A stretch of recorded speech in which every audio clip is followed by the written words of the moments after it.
George Washington, born in 1732, emerged as a pivotal figure in American history. His military prowess was evident during the French and Indian War. In 1775, he became the commander-in-chief of the Continental Army, leading the colonies to victory in the Revolutionary War. The daring crossing of the Delaware River and the pivotal siege of Yorktown showcased his strategic brilliance. Washington presided over the Constitutional Convention in 1787 and was unanimously elected the first President of the United States in 1789. Serving 2 terms, he set essential precedents for the newly formed nation. His farewell address emphasized unity and warned against divisive politics and foreign entanglements. George Washington's legacy as a military leader, statesman, and the nation's first president profoundly shaped the foundation of the United States. Let us listen to some precious words of this great revolutionary. It is better to offer no excuse than a bad one. It is better to be alone than in bad company. If freedom of speech is taken away, then dumb and silent we may be led, like sheep to the slaughter. My mother was the most beautiful woman I ever saw. All I am I owe to my mother. I attribute my success in life to the moral, intellectual and physical education I received from her. We sainted Saint Tammany, King Tamanin III, because he embodied moral perfection and every divine qualification that a deity could possess. I hold him in higher esteem than the saints of the Roman Catholic Church. He'll forever be the patron saint of America. A primary object should be the education of our youth in the science of government. In a republic, what species of knowledge can be equally important? And what duty more pressing than communicating it to those who are to be the future guardians of the liberties of the country? Be courteous to all, but intimate with few, and let those few be well tried before you give them your confidence. True friendship is a plant of slow growth, and must undergo and withstand the shocks of adversity before it is entitled to appellation. But lest some unlucky event should happen unfavorable to my reputation, I beg it may be remembered by every gentleman in the room that I this day declare with the utmost sincerity, I do not think myself equal to the command I am honored with. A free people ought not only to be armed, but disciplined, to which end a uniform and well-digested plan is requisite, and their safety and interest require that they should promote such manufactories as tend to render them independent of others for essential, particularly military, supplies. In politics as in philosophy, my tenets are few and simple.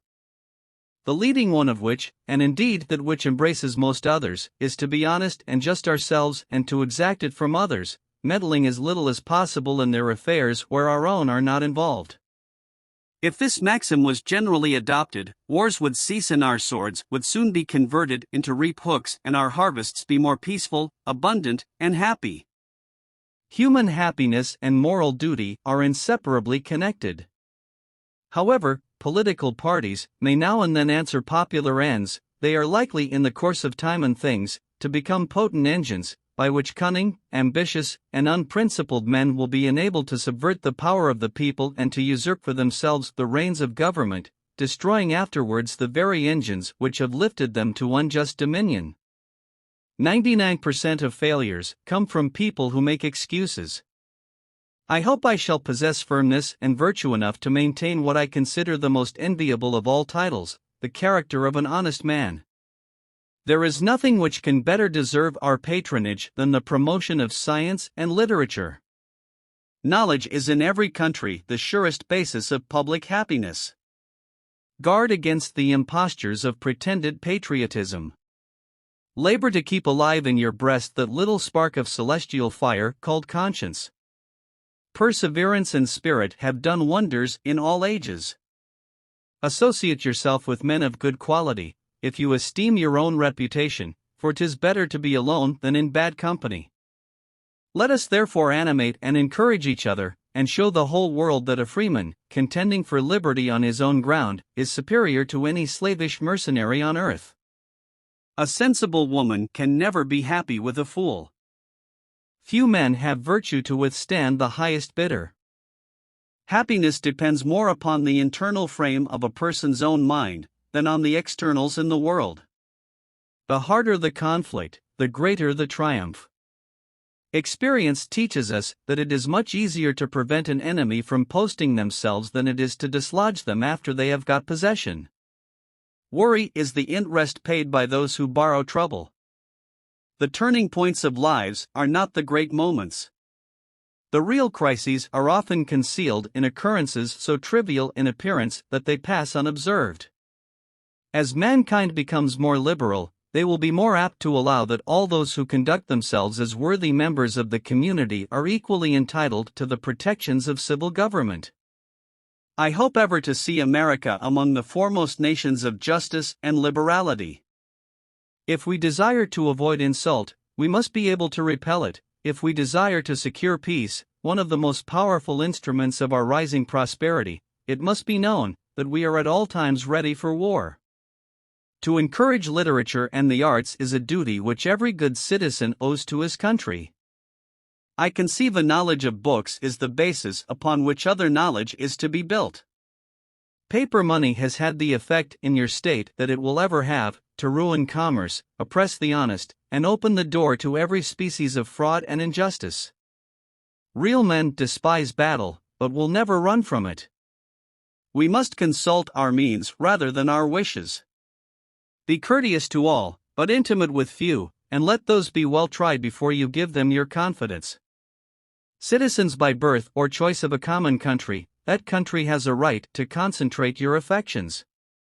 The name of American, which belongs to you, in your national capacity, must always exalt the just pride of patriotism, more than any appellation derived from local discriminations.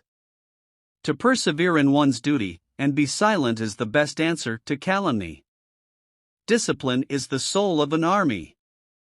It makes small numbers formidable, procures success to the weak, and esteemed to all.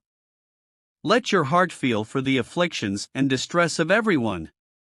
We should not look back unless it is to derive useful lessons from past errors, and for the purpose of profiting by dearly bought experience. There is nothing so likely to produce peace as to be well prepared to meet the enemy. Be not glad at the misfortune of another, though he may be your enemy. Promote, then, as an object of primary importance, institutions for the general diffusion of knowledge. In proportion as the structure of a government gives force to public opinion, it is essential that public opinion should be enlightened. No punishment, in my opinion, is too great for the man who can build his greatness upon his country's ruin. The great rule of conduct for us, in regard to foreign nations, is, in extending our commercial relations, to have with them as little political connection as possible. If to please the people we offer what we ourselves disapprove, how can we afterwards defend our work? Let us raise a standard to which the wise and honest can repair. The rest is in the hands of God. I hold the maxim no less applicable to public than to private affairs, that honesty is always the best policy.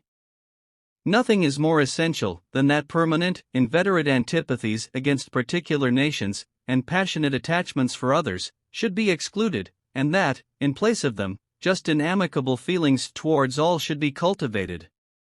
Religious controversies are always productive of more acrimony and irreconcilable hatreds than those which spring from any other cause. I had hoped that liberal and enlightened thought would have reconciled the Christians so that their religious fights would not endanger the peace of society. It is substantially true that virtue or morality is a necessary spring of popular government. The rule, indeed, extends with more or less force to every species of free government.